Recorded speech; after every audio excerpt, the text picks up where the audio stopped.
What's up, everyone? Back for another beer review, and today I'll be reviewing another beer from the Tree House Brewing Company, and they're headquartered in Charlton, Massachusetts, and this is their juice machine. So they're calling this one an American Double IPA that comes in at 8.2% alcohol by volume, 70 IBUs at the time of review.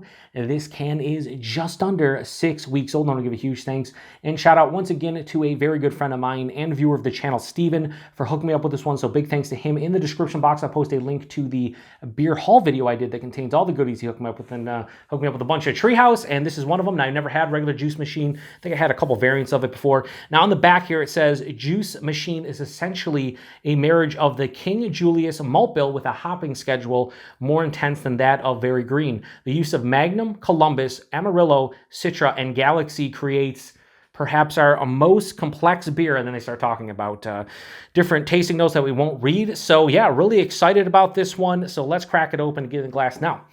I just saw, I'll date this video, but I just saw a video from a friend of mine and fellow beer tuber, John, over at Hops and Brews, and he talked about a different way to pour the beer out of a can from the side as opposed to going straight in.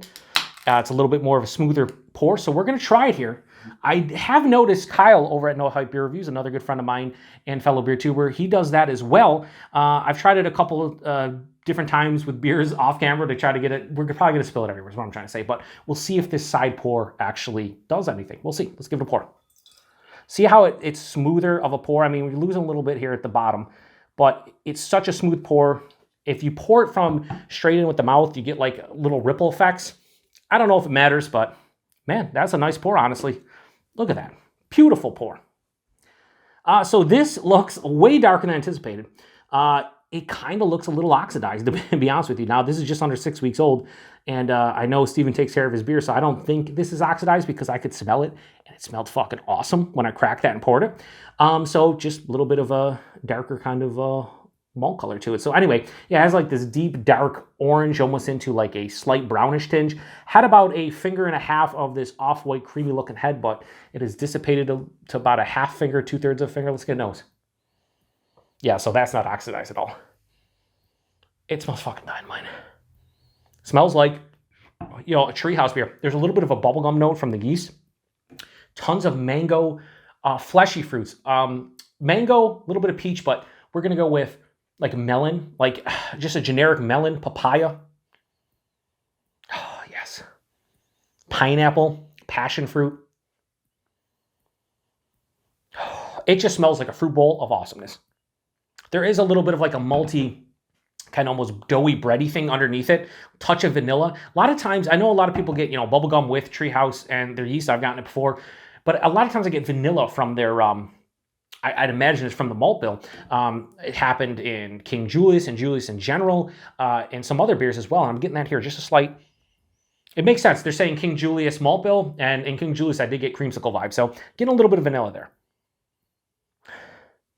But yeah, I would say fleshy, creamy kind of fruits. Papaya, honeydew melon, even a generic melon, maybe even a cantaloupe.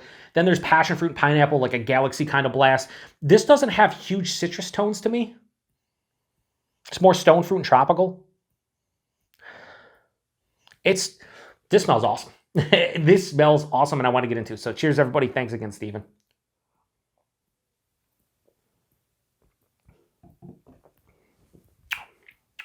Really nice. Now, the nose was amazing. The taste isn't as amazing, but the nose was fucking just bonkers good. The taste, remnants of the nose. Body and mouthfeel are fucking spectacular because it's Treehouse beer. Body, higher side of medium, lower side of full. Has some heft behind it. The mouthfeel is fucking insane. It's super soft, smooth, and creamy. Really creamy, this one.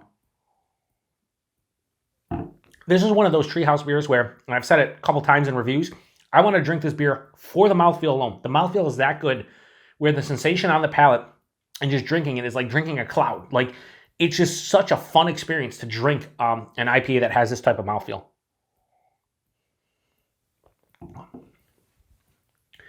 The flavors. I'm getting more citrus in the taste. There's orange.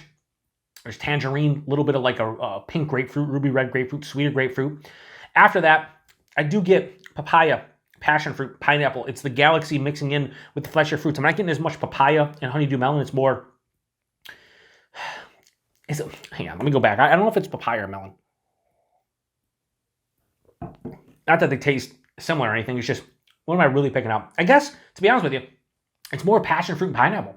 That's what I was kind of getting in the nose as like the fourth and fifth fruit character. Here, it's like 1, 2 after the citrus. Then there's a little bit of, I'd say more of a papaya than anything else. This has a really nice, almost approaching moderate bitterness, semi-dry finish. A little bit of that bubblegum yeasty thing, underlying doughy kind of malt character. Not any vanilla like I was thinking that I got like in King Julius and some other beers. So it doesn't have creamsicle kind of vibes. The taste was not as good as the nose, but it's still really enjoyable.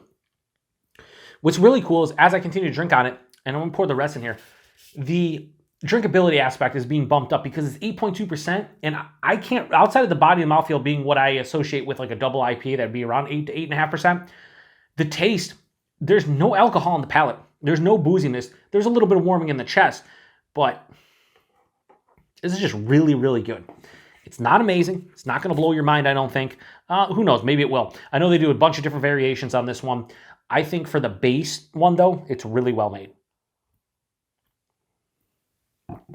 I'm not going to go crazy over this, but I think the flavors are really nice. The body and mouthfeel are spectacular. Drinkability is through the roof. It hides the alcohol well, and there's just not much more to say about it. So, Juice Machine from Tree House. I'm going to give this a low 4.25 out of 5. I'm going to go 4.2. Think that's fair. I was debating whether or not I should go straight 4.25 or even lower, but I think a 4.2 is good with this one. I think flavor-wise, just to be honest with you, I think flavor-wise this is around like a 4 out of 5. But the body mouthfeel and the drinkability kick it up into the low 4.25 range for me. I think it bumps it up almost a quarter point. That's how good the body and especially the mouthfeel is and the drinkability. So let's talk about the tasting notes here. They say flavors of mango. I really didn't get much mango. Creamy orange sorbet. I said citrus in the taste. I wouldn't say creamy orange sorbet, but papaya, yes.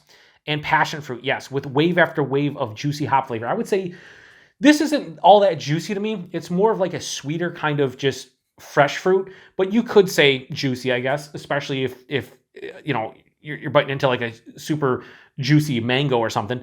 So I'm kind of with them on the tasting notes. Mango being the first one, I did not really get mango. If anything, we go stone fruits in here, probably like a peach.